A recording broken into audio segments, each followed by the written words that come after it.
Kenya na una feel hujai understand purpose yako na unatafuta direction.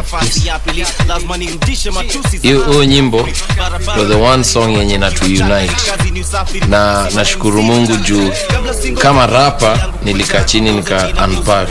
Nina track nina mistari Swahili jangili, mkono wa kushoto ni Mike Mbota na Bangili. Kama ni kitu gani una feel kwamba kina kukwaza mpaka saa hizi wakati ulikuwa katika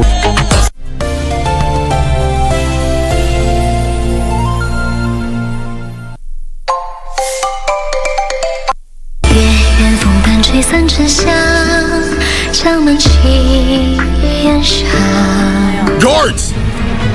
Send her to death row! Yes! Uncle, please save me! Muchuma is awake! And Yuza has been taken to the palace. Uncle, Father will kill me for everything that I've done later.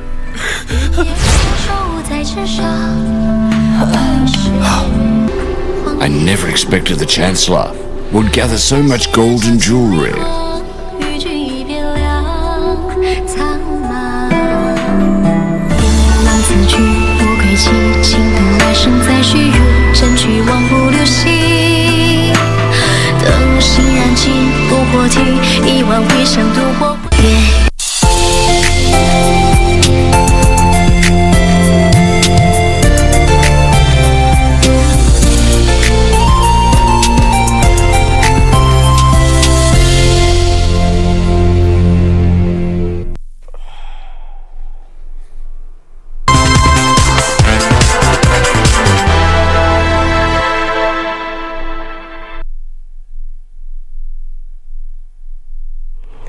Good afternoon. This is KBC. Happy Eid al-Adha to our Muslim brothers and sisters wherever they are. Thank you for creating time for us. This is the Lunchtime News. A very warm welcome to the broadcast. My name is Irene Muchuma Odi. My co-anchor in language interpretation this afternoon is Anne Wangeshi. Remember, we're also live on our social media platforms at KBC Channel 1 on Facebook, YouTube, and Twitter. And we would like to hear from you. Top story this afternoon, medics are now warning that the heightened political campaigns in this country spell doom for the fight against the COVID-19 pandemic. The doctors fear that Kenya could go the Indian way, which was severely battled by the Delta variant, blamed on political gatherings. Medics are sounding a warning that the country could easily enter the fourth wave of the coronavirus pandemic, blaming the situation to the heightened political activities. According to Dr. Lois Ombajo, head of infectious disease unit at Kenyatta National Hospital, they are concerned that the increased political gatherings in the country could spell doom in the war against the pandemic. I think one of the things that we notice about many of our political activities is that usually the whole concept of social distancing and avoiding public gatherings is really thrown out of the window. Ombajo warned that the virus was mutating, coming up with new symptoms and complications, and hence the need to review on patient management. We are far from totally eliminating or totally controlling the disease. It's likely that over the next several months we'll see surges, periods when we have surges and periods when we have less of the disease. And really how this disease spreads will be very dependent on what we as a people do. WHO Disease Prevention and Control Officer Dr. Joyce Onsongo admitted that there was a surge in new cases across the world due to the emerging variants. Onsongo attributed the fatal cases in the continent to lack of capacity, medical equipment and community awareness. So really what this means is because of the multiple instability of this virus that we need therefore to have vaccination, as many as possible those who are at risk. The concerns coming as the country recorded 431 new cases from 5,281 samples tested in the last 24 hours. The country recorded 8 more deaths, taking the death toll to 3,783. Orange Democratic Movement Party leader Raila Odinga says the bottom-up economic model being propagated by Deputy President William Ruto was coined during his time as Prime Minister. Speaking while on a tour of Hola, Tana River County, Raila noted that the framework is well captured in the Vision 2030 agenda and the Deputy President cannot claim to be the driving force behind it. The ODM leader took several jibes at the Deputy President, claiming that he had perfected the art of deception to whip the emotions of Kenyans. Raila dismissed the DP's claims that the opposition had hijacked the government. Hiyo sio ati tunataka tu kugawanya vivyo hapa na pale. Na hiyo vile vile haizidishi pesa gharama ya serikali. Maana yake wale ambao wanakuja waziri mkuu na manaibu wake ni wabunge wote. The opposition chief noted that the same people challenging the current constitutional changes were against the same in 2010. Wale ambao walikuwa wanapinga hiyo katiba wanajulikana. Sasa wao ndio sasa wanatetea hiyo katiba ni nzuri, hakuna haja ya kubadilisha hapa na pale. Kama wewe ulikuwa unasema hiyo katiba ni nzuri, mbona ulitupeleka sisi kwa referendum? Leaders who accompanied him, including Kotu Secretary General Francis Atwoli, urging Kenyans not to fall prey to cheap propaganda. Ile High Court ilifanya siasa na mambo ya BBI. Na sidhani kama Court of Appeal itafanya siasa na mambo ya BBI. The biggest problem in this country is not lack of resources but too much greed. Utamaa umeweza kuwa ni katika hali ya juu sana. Hatutaki hawa manabii wa uongo vile Abdul Samad amesema, ambayo wanaongea juu ya uchumi ya bottom up sijui bottom down. Meanwhile, the ruling Jubilee Party has said it is dissatisfied with the manner in which the IEBC conducted the Kiambaa by-election. The party's top brass, which met in Nairobi, alleged that there was evidence of manipulation of votes and will be seeking a recount through the courts. And I'm looking forward to following the court case, and I'm sure the whole country is going to be following up on that court case so that they can actually see where the discrepancies and anomalies were done that made that result come out the way it did.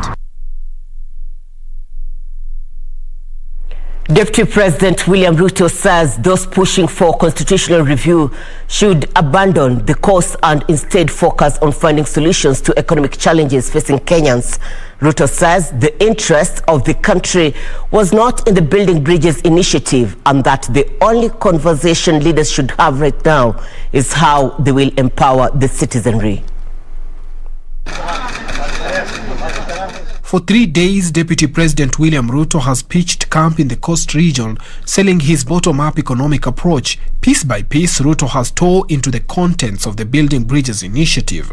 Mjadala haiwezi kuendelea kuwa ni mjadala wa viongozi. Tunataka iwe ni mjadala kuhusu wananchi. Haiwezi kuwa mjadala ya kubadilisha katiba. Tunataka tubadilishe uchumi. The Deputy President and his political allies believe that the proponents of the BBI have completely lost the plot and are no longer in touch with the realities facing Kenyans on the ground. Na sababu mimi kidogo natofautiana na BBI. BBI inatuambia wakati mwingine ati wewe mtu wa Kiambu ndio upate, lazima mtu wa Kilifi akose. Mambo ya vyeo kando sasa, mambo ya mali kando, mambo ya mamlaka na kugawanya hapo hapana. Sasa hebu tuangalie vile huyu mama mboga atasaidika. Haiwezi kuwa ni mjadala wa kutafuta vyeo, iwe ni mjadala wa kutafuta nafasi ya kazi kwa mamilioni ya vijana na biashara kwa wamama na wale wengine wote. Ruto spoke in Kilifi South where he met more than 1,000 women in small-scale businesses from 35 wards in Kilifi County. Ni lazima ianze kuwa mjadala wa empowerment. Mkulima aweze kusaidika kuongeza mapato, wakorosho apate mapato, wa mnazi apate mapato, mfugaji apate mapato zaidi, na yule ambaye hana kazi apate kazi, ndio tuweze kubadilisha taifa letu la Kenya. Nafasi ya uongozi katika taifa letu la Kenya si kitu cha kuambiwa niachie.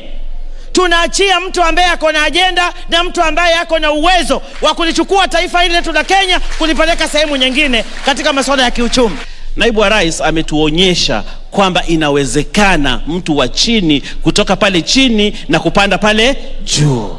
Na amebadilisha mazungumzo, sasa ni mazungumzo ya mambo ya uchumi. The 2022 presidential contest is shaping up as an economic affair, with front-runners pushing for what they believe may be the remedy to Kenya's ailing economy. In other matters, clinicians have threatened to down their tools and begin nationwide demonstrations from this Thursday over what they term discrimination by the National Health Insurance Fund. The Kenya National Union of Clinical Officers officials have also asked their members to stop attending to all NHIF accredited patients until the demands are met. In 3 days, health services across the country may stand paralyzed if clinicians make good their threat of going on strike following a standoff between them and the National Health Insurance Fund, NHIF. We have organized to start our demonstration on Thursday this week.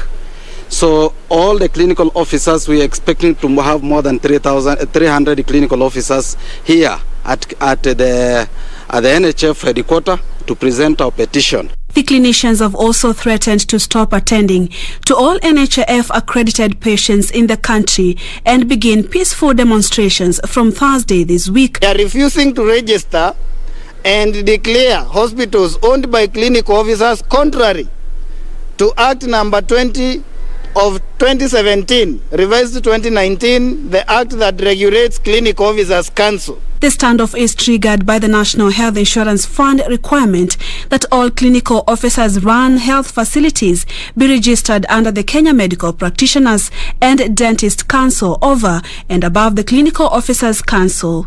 However, a letter from the Ministry of Health dated January 30th, 2019 stipulated that healthcare facilities operated by clinicians be recognized for accreditation by NHIF as long as they were registered by the Clinical Officers Council.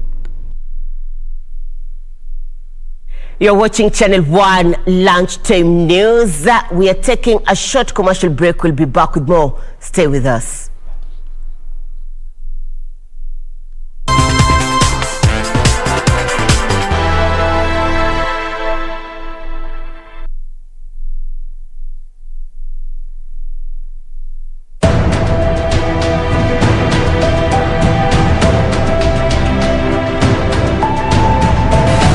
Na wale wanajua uhuru wetu tutaulinda kwa damu na kwa yoyote.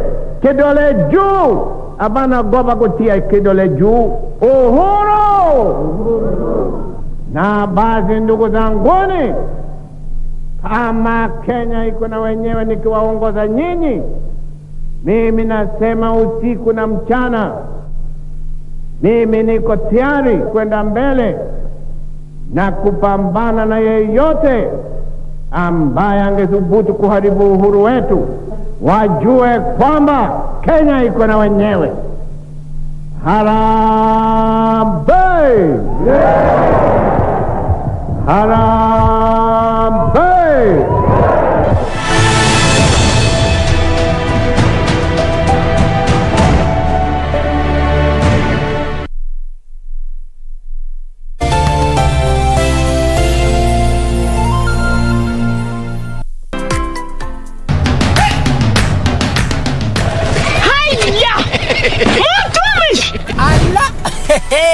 Nissan Serena ndio hii, na unaweza kuwa wewe ndio tunapikia simu. Kodi ya Nissan Serena ni NS, alafu kisha kwenye amount ni 50 bob. Hii Nissan Serena tunakupatia na shilingi 50. Kujiunga na QuickBid ni rahisi. Enda kwenye M-Pesa, bonyeza paybill, kisha weka business number 4032353. Kwenye account weka kodi ya bidhaa unayotaka na bidi yako ya chini zaidi. Kwa mfano TV 16, kisha weka shilingi 20 tu kama idadi yako. Weka bidi yako pia kwenye www.quickbid.co.ke. Kumbuka, bidi ya chini zaidi ya kipekee ndio hununua. QuickBid, bidhaa bora kwa bei ya chini.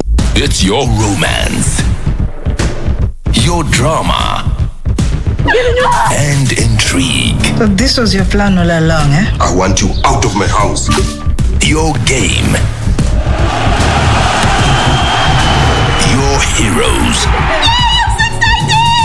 It's your moment with your stories. Made at home for your home. 'Cause great stories start on DSTV. 月圆风伴吹散沉香，江门青烟上。 I'll uphold justice today to revenge Ching Wu. No! Stop! She's my wife. Neither your father nor anyone else in the world is allowed to touch her. If you left any trace at all this time, they could easily incriminate us both. How is it a minor issue? Yuza knows too much about us. This tablet anyone gets sick, so you can survive the chilly air in here. Starting from today, you're in charge of the case with Princess Chin and Junior General Mu. 月圆风伴吹散沉香，江门青烟上。这一位当归入药汤。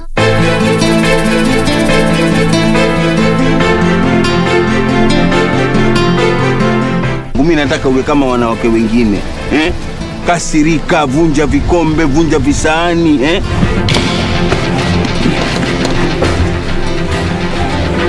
Pia unanijibu hivyo baada yote ndio kufanyia. Na mimi nimekufanyia mangapi? Umenifanyia nini mtoto ambaye una hata haya? Kama basi sifanyi, achana na mimi. Nilikwambia nataka details, nataka kujua kila kitu. Hizi ni za kitambo sana. Hata zingine za watoto.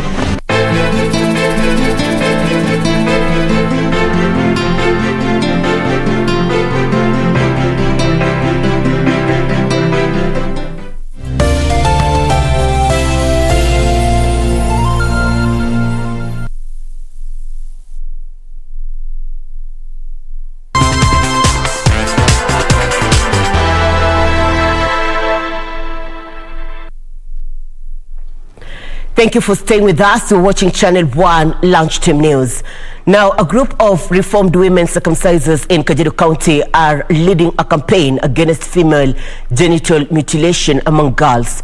The women who have embraced modern matchmaking are recruiting their colleagues who mainly depend on outdated practice to eke a living. Purity Mseu reports. Turasha Tulei, a former circumciser, is busy sewing a mat she will offer for sale to make a living. She's joined by other women from the Enkie village in Kajiado County, an alternative way of survival after the women successfully quit practicing female genital mutilation, courtesy of an ongoing sensitization program by Anti-FGM champions in conjunction with Kajiado County government. Hatulikuwa tunajua ukeketaji ni mbaya. Tulikeketa watoto bila kujua. Lakini sasa serikali imekuja ikakataa. Tumeona hiyo ukeketaji ni ya bure. Tunapoteza wakati kwa watoto wetu. Sasa tuliwacha watoto wote wako shule. Shauri ya serikali avana keketa msijana, shauri ya niumia msijana. Kweli naumia msijana amara msijana mwaka 18 16 ngakaketa. As circumcisers, the women would earn up to 2,000 shillings for every session. Ngakaketa msijana mingi sana.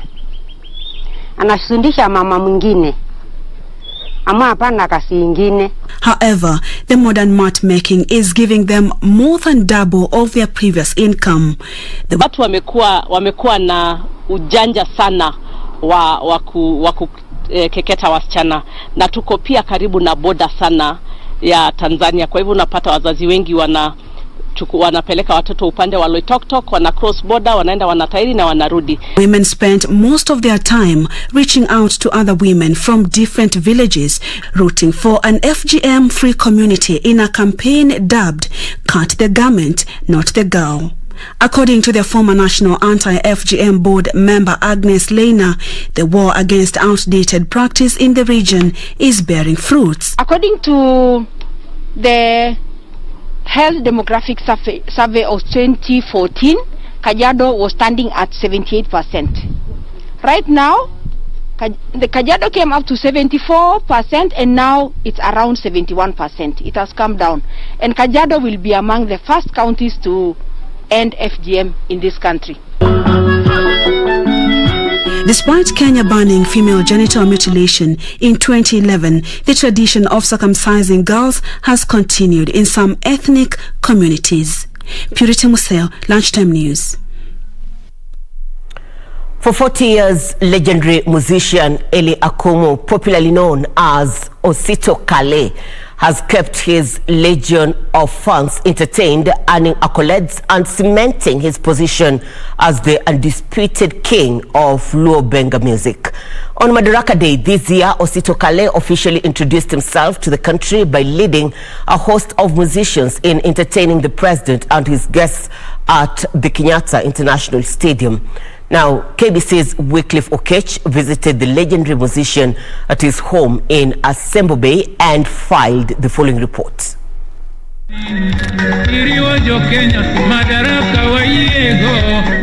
As soon as his melodic voice hit the airwaves, as he plucked his trademark guitar, almost everyone in the stadium, including President Uhuru Kenyatta, got on their feet to dance to the tune.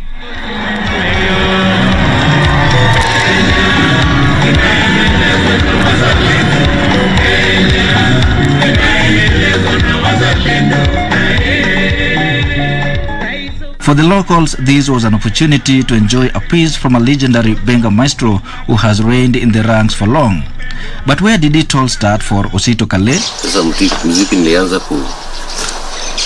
nayo kama mimi mtoto. Wakati nilikuwa mtoto nikisikia wimbo kutoka hata kwa redio, najaribu kuimba hizo wimbo. Ninasikia watu wanasema, wanaimba mzuri ni kama yule mwenye aliimba hiyo nyimbo. Sasa nikaanza namna hiyo, nilianza kupenda mambo ya muziki. Despite being regarded as highly successful in the trade, the Benga man has experienced challenges of all kinds, including the loss of his 2 wives. Unaweza sikia uchungu sana vile ilikuwa. Nao ni real. Hata tukitembea na wewe tutatembea hapo uone graves zao ziko hapo. With age now seemingly catching up with him, Osito Kale Kasam, as he is fondly referred by his fans, says he still got much more in store that his fans can look forward to. Muziki, tunasema hakuna kuretire. Muziki unaweza cheza tu mpaka tuseme mwisho wako maisha yako. And what message does he have for upcoming artists, being a man who has literally seen it all in the industry? Na watu walikuwa na hamu ya kusikia nini vile muziki ambayo nilikuwa tunacheza zamani. Na vile nilirudia ile beat nilikuwa nikicheza zamani, mimi naona mafans walisema tu basi hiyo ndio kile walikuwa wanataka. Benga music enthusiasts say that his melodic voice and storytelling prowess has set him apart in a dynamic industry which boasts some of the biggest names to ever break into the Kenyan music scene.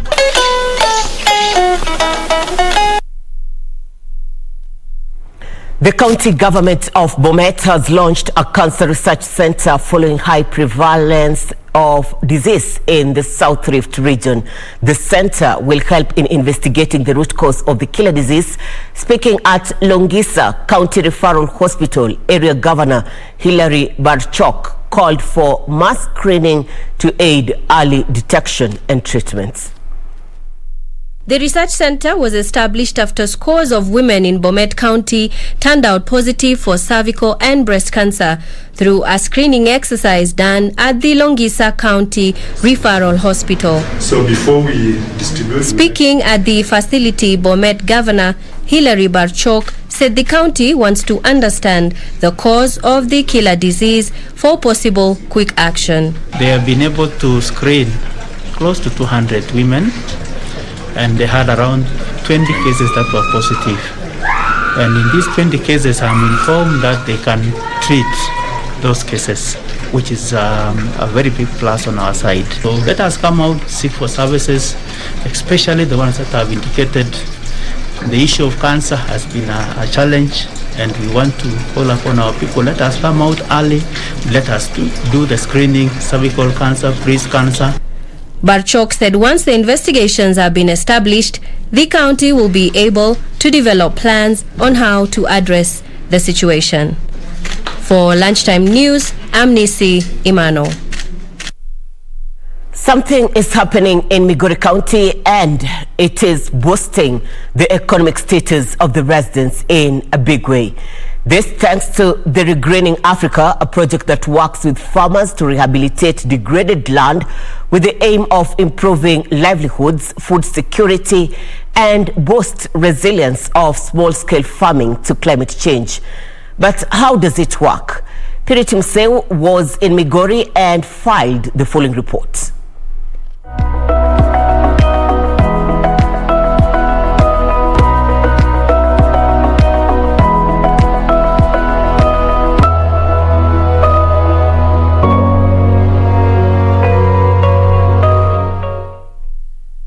Migori County in Kenya is home to 1.1 million people, according to the Kenya National Census of 2019.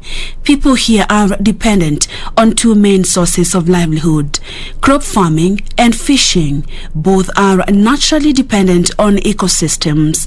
The region is characterized by recurrent episodes of droughts, floods, and irregular rainfall patterns.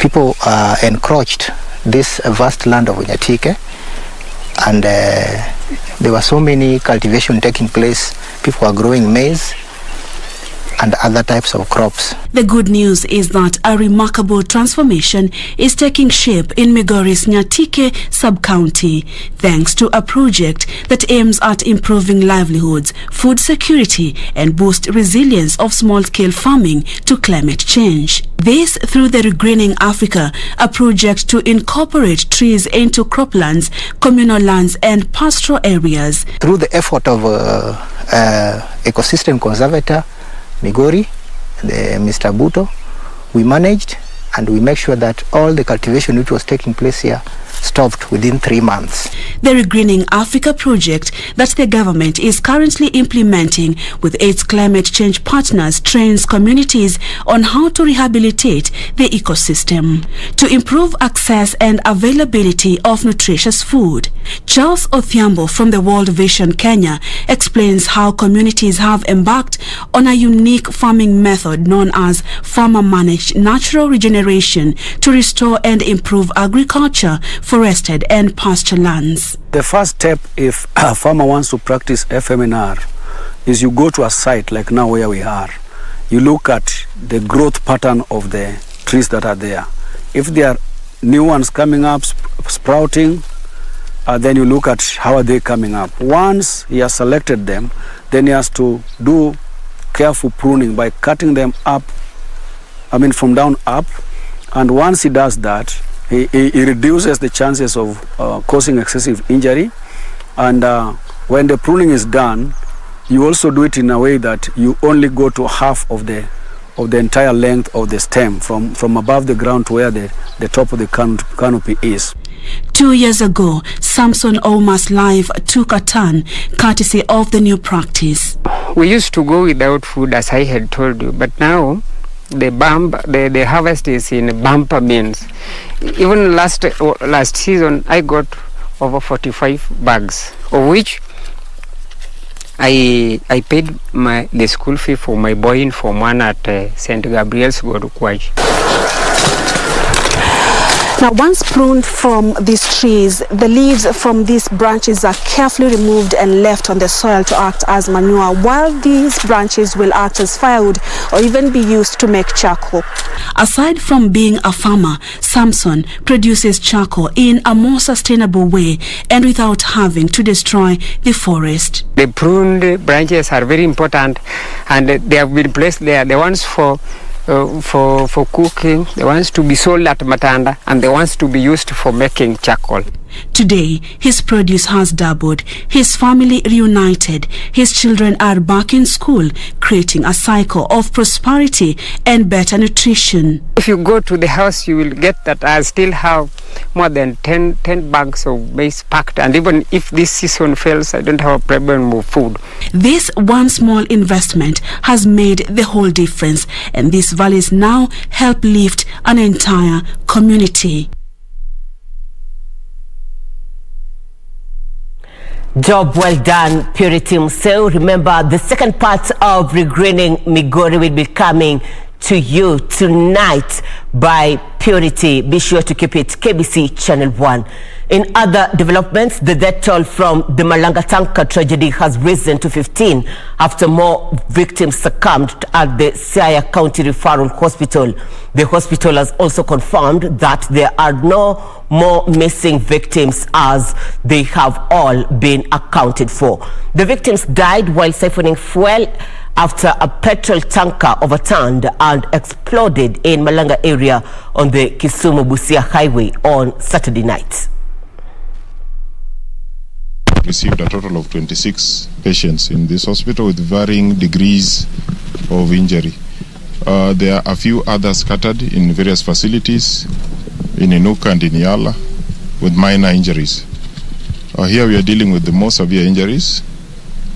Unfortunately, so far as has been mentioned by Muchuma, we lost 2 of these patients.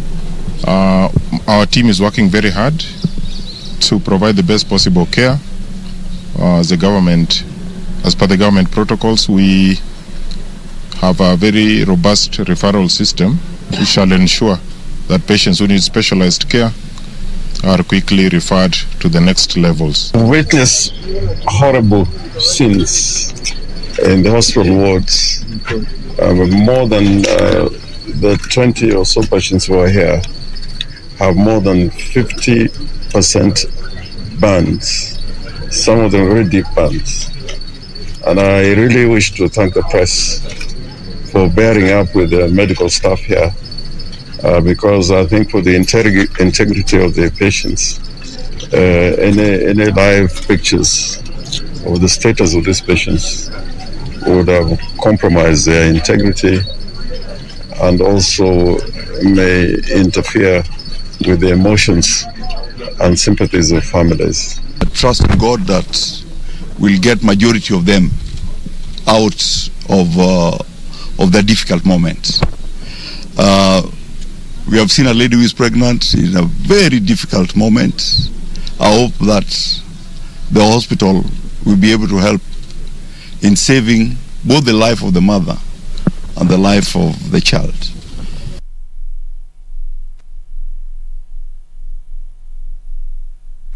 With the advent of COVID-19, a lot of Kenyans, just as is the case with the rest of the world, have had their livelihoods affected.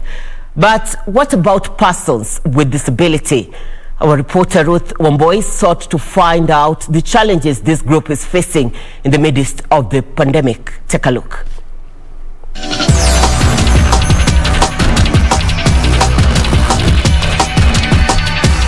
The coronavirus pandemic has affected everyone around the globe.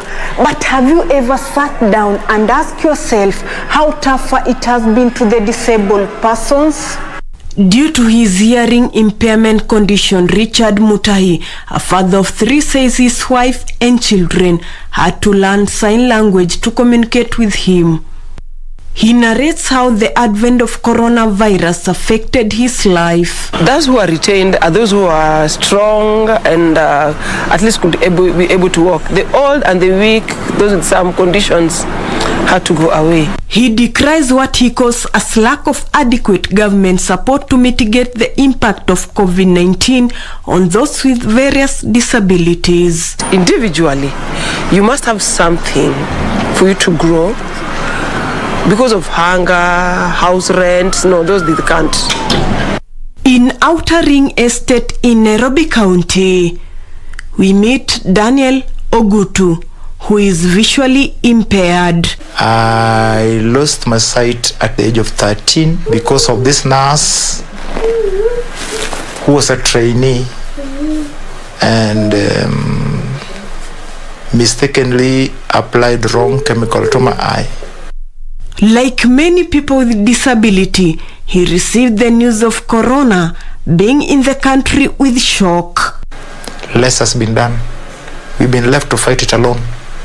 But other countries, they prioritized their disabled. He's not somebody who is sitting now because I'm in this condition and no church, no time comes with something and we make it as a family. Imagine getting a disability at another stage in your life and you have to cope. Then a pandemic strikes. This is the story of James Kimani. He remembers the ordeal like yesterday. It's not easy. I've never thought to myself so something like this would ever happen to me. Kila kitu yangu iliisha. This ushered in a totally new way of life. Now I had to go back to my mom's place. And she accepted me because kama mzazi azitupa tu ngambe nao. Nikambe sasa mimi ni wako na Mungu peke yake nao. It has been hard during corona times. Kupata chakula, kulipa rent. Unajua huwezi shinda umesumbua tena family, friends. I drive to Matasiangong, Kajiado County to meet Tracy Karanja. She has multiple disabilities. Nilimzaa akiwa tu na ulemavu ambapo nilijua ulemavu wa kutoona. Ndio niliona ukiwa ulemavu wa kwanza. Tracy has not been able to attend any special school. Ukienda kwa blind Thika walisema wanachukua blind peke yao. Ukienda kwingine wanasema wanachukua moja kama ni deaf and only. So sikupata shule ya kumpeleka. Life took yet another negative turn as she lost her job. What has the leadership and the National Council for Persons with Disability done so far to avert the situation? There is bursaries specifically for persons with disability in National Council for Persons with Disability, again in the National Government Affirmative Action Fund. We use radio messages, TV messages to tell persons with disabilities on how to fight the pandemic. The future is not so gloomy, says Bernard Shira of AMREF. Let us put long-term programs to build capacity for local production that can benefit all citizens. The cases I've highlighted are just a fraction in the ocean of the number of people with disability and are going through tremendous hardships in this era of the pandemic. Over 500 elderly patients from Bahati sub-county have benefited from a free medical camp courtesy of well-wishers. The medical camp offered free cancer screening, eye screening, dental care, nutrition, general illness and lab services.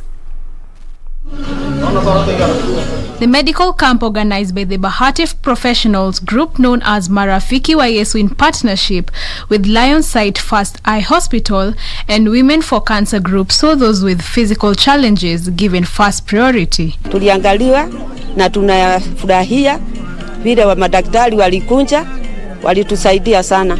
Tumeweza kutibiwa vizuri sana na madaktari na tumetibiwa tumepima pressure, tukapima kisukari na tumesaidika sana. Tumepima magonjwa mbalimbali hata macho. Lucy Maina, chair lady of Marafiki wa Yesu group and a medic at Bahati sub-county hospital, say the idea was aimed at reaching out to hundreds of elderly residents who live in the grassroots. Nashukuru wale ambao wamefanya mradi siku ya leo ikaweza kufana, na ningetoa mwito kwa serikali zetu za county and especially county ya Nakuru na hata huko kwingine wawe na mpango ambao unaweza kusaidia especially hawa wamama ambao hawawezi kuweza kujilipia pesa za kuweza kufanywa screening kama hii. Lionside First Eye Hospital Community Outreach Manager Peter Ndigwa said they have a plan to carry out the medical camps nationally to bridge the gap in accessing healthcare services in the grassroots. Apps. Sentiments echoed by Elizabeth Mbuthia from Women for Cancer Early Detection and Treatment, who urged women to take advantage of the free cancer screening services. Apps. Marcin Joki for Lunchtime News.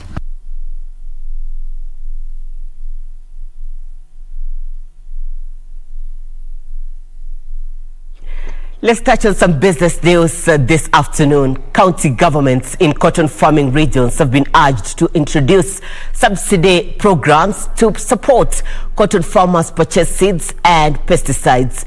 Tejal Dodia, managing director, Thika Cloth Mill, says lack of credit access remains a major impediment to the revival of the textile industry. Growing of genetically modified BT cotton in the country is expected to increase production, with annual production projected to grow from the current 20,000 bales to over 200,000 bales by 2022.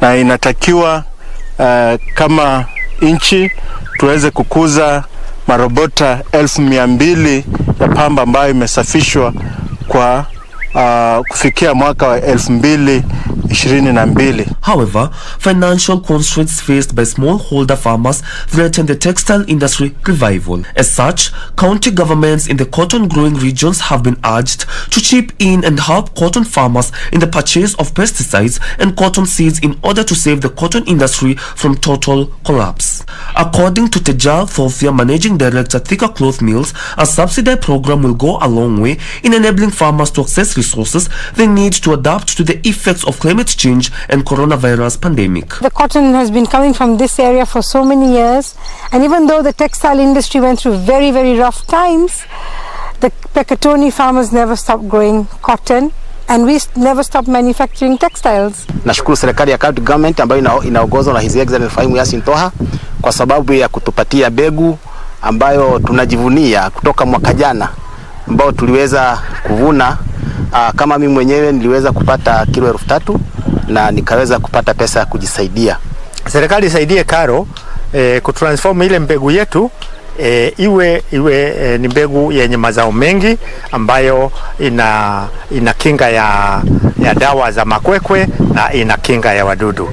Going forward, farmers cite delays in distribution of cotton seeds during the last season that led to low production of cotton and subsequent importation of cotton from Tanzania and Uganda.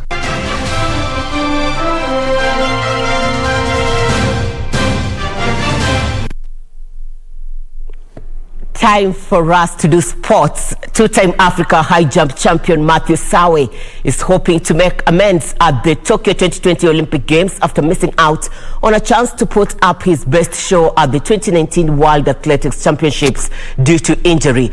The 33-year-old will be eyeing a new personal best to improve on the current mark of 2.3 meters.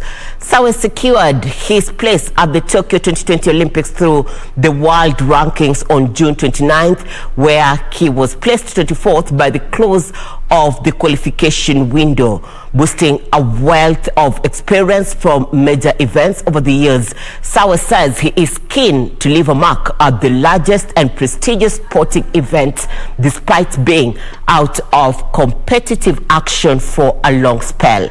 Sawe and Olympic javelin silver medalist Julius Yego are the only field events athletes in Team Kenya. The Tokyo 2020 Olympic Games will begin this Friday.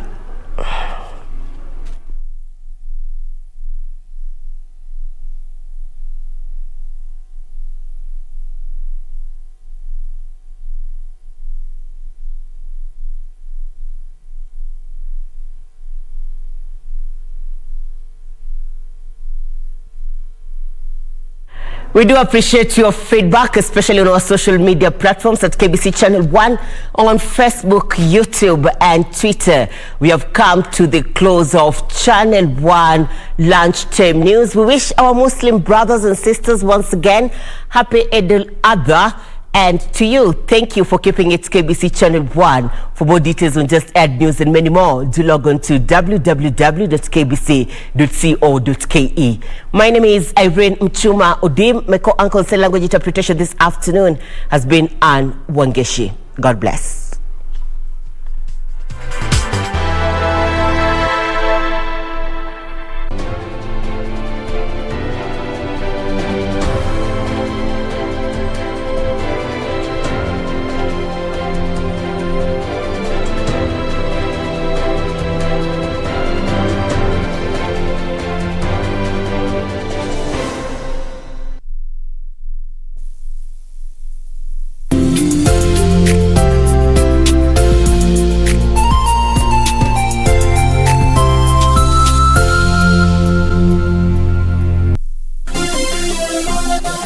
Beauty College. Vera Beauty and Fashion College with branches in Nairobi, Eldoret, Thika and Meru. Did you know that we are a TVET approved institution? We offer courses in fashion design, interior design in soft furnishing, event decoration, flower arrangement, event planning, hairdressing, barbering and dreadlocks, beauty therapy, makeup, nail technology, spa massages, teaching skills, TOT, solo business management, and many more. Register now and visit our website on www.verabeautycollege.com. You can also call on 0725 923 550 Nairobi branch, 0728 087 689 Eldoret branch, 0722 227428 Thika branch, 0725 000-706 Meru branch. Vera Beauty and Fashion College, a TVET approved institution.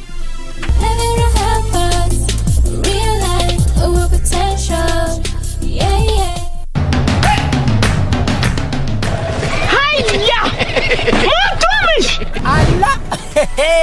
Nissan Serena ndio hii. Na unaweza kuwa wewe ndio tunapikia simu. Kodi ya Nissan Serena ni NS. Alafu kisha kwenye amount ni 50 bob. Hii Nissan Serena tunakupatia na shilingi 50. Kujiunga na QuickBid ni rahisi. Enda kwenye M-Pesa, bonyeza paybill kisha weka business number 4032353. Kwenye account weka kodi ya bidhaa unayotaka na bidi yako ya chini zaidi. Kwa mfano TV 16. Kisha weka shilingi 20 tu kama idadi yako. Weka bidi yako pia kwenye www.quickbid.co.ke. Kumbuka, bidi ya chini zaidi ya kipekee ndio hununua. QuickBid, bidhaa bora kwa bei ya chini. Quiero amarte de una forma diferente, de otro modo. Mariana's father was the one who followed Ulysses' orders to rob the coffee and flood El Paraiso's warehouses. And she was the one who made a deal with Ulysses to make me unconscious and out of the hospital.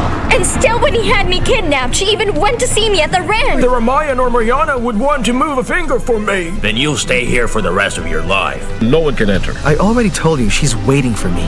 And I already told you that she didn't tell us anything.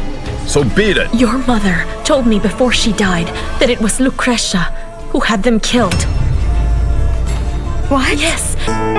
De una forma diferente, de otro modo, nunca igual al de otra gente. What does this number mean to you? A pack leader? A winner? Or just a number? To us, it means freshness, boldness, vibrancy, and heritage. That's why at KBC Channel 1, we make it easier for you to pop up your family entertainment to a fresh, exciting, and colorful bouquet.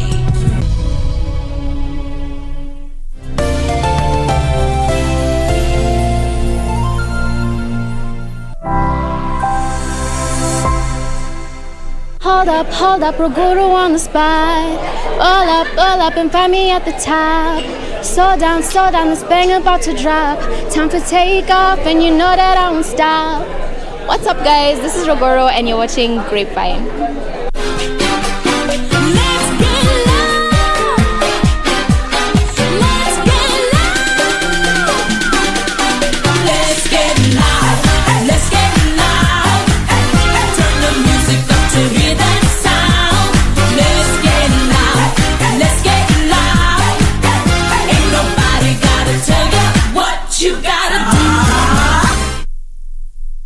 Ladies and gentlemen, how are you doing? It is that time where I get to let you know what is happening in the world of entertainment, from the events that have been popping to what has been trending. I'll be serving you some tea plus so much more. Without further ado, I go by the name Vivian Dego. You can simply just call me Miss V, and you know what this right here is? Grapevine. What you gotta do? Let's kickstart the show with Bastille Day that went down over at the Alliance Francaise. Now, Bastille Day is a celebration of the French Day where people normally come together, just have some good time and good vibes. But this time round, that wasn't really possible, but the event still went down and it happened virtually. Performances were by Afrovision Orchestra and Gargar. Let's see how it all went down.